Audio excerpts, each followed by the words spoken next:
Forex trading गर्ने भनेर अहिले पुरा सोचिराख्नु भएको छ भने तपाईहरुले एकदमै अहिले चाहिँ सेफ हुनुपर्ने बेला भएको छ। सेफ कोबाट भने तपाईहरु फेक गुरुजहरुबाट तपाई चाहिँ सेफ हुनुपर्ने बेला भएको छ। किनभने हाम्रो जुन कम्युनिटी छ त्यहाँनेर मैले त्यस्तो धेरै मान्छेहरु देख्छु जुन चीज आफूले गरेकै हुँदैन, आफूले त्यो युज गरेको हुँदैन, त्यो कुरो अरूलाई सजेस्ट गरिरहेको हुन्छन्।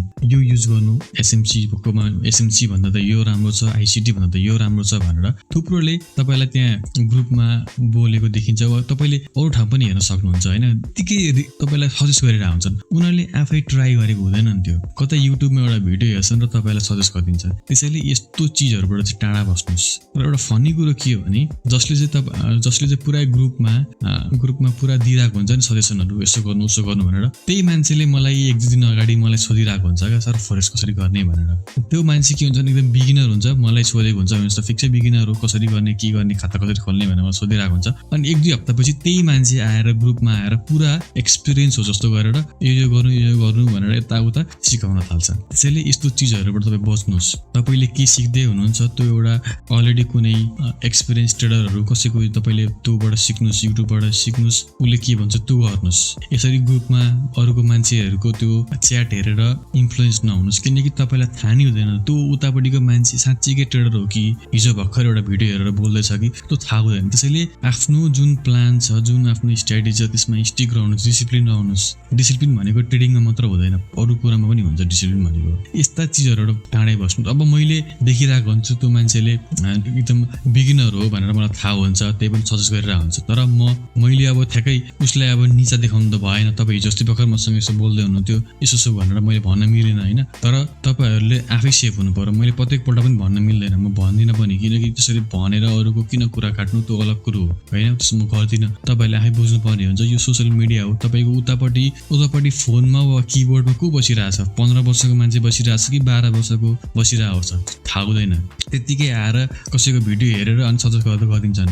जसले सजेस्ट गर्नुहुन्छ उहाँहरूलाई पनि म भन्न चाहन्छु यदि तपाईले आफै कुनै चीज युज गर्नु भएको छैन, आफूले युज गर्नु भएको छैन र त्यसको रिजल्ट तपाईले पाउनु भएको छैन भने सोशल मिडियामा त्यो कुल बन्नलाई नगर्नुस्। यहाँ मैले के देख्छु भने प्रायः सबैजना कुल हुन चाहन्छन्। यहाँ यति प्रफिट गरे उति प्रफिट गरे, म त एसएमसी सिक्दिन, म त एसएमसी बिना पनि पैसा कमाउँछु, आईसीटी बिना पैसा कमाउँछु भने कुल हुन मन लाग्छ मान्छेहरुलाई। र यो कुल हुने भनेको तपाईलाई के लाग्छ 25, 26, 30 वर्षको मान्छेले कुल हुनलाई गर्छ होला? यो गर्दैन त, उनीहरुलाई टाइम छैन कुल हुने। र यो कुल हुन खोज्ने भने सबै सानो हुन्। र मेरो भिडियो हेर्ने भनेको सबै 15 देखि 24 को एज बिचमा अलिकति बढी छन्। 60% ओभरमा चाहिँ यिनीहरु यो एज गरेका बढी छन्। त्यसैले सानो एजको भ्युअर्सहरु बढी हुनुहुन्छ र ग्रुपमा त्यही पपुलेसन पनि बढी छ। त्यसैले यो ग्रुपहरुमा डिबेट गर्ने हुन्छ नि, तेरो स्ट्र्याटेजी भन्दा मेरो स्ट्र्याटेजी राम्रो छ, अनि कसैले आएर बाइनरीबाट पैसा कमाइरहेको छु यति वर्ष भयो भन्छन् नि, ती सबै फेक हुन्। कसैले कमाउला नि तर सबै फेक हुन्। त्यो कसैले आफैले ट्राई गरेकै हुँदैन। उनीहरु कुल हुनलाई डिबेट गरिरहेछन् एकअर्काको।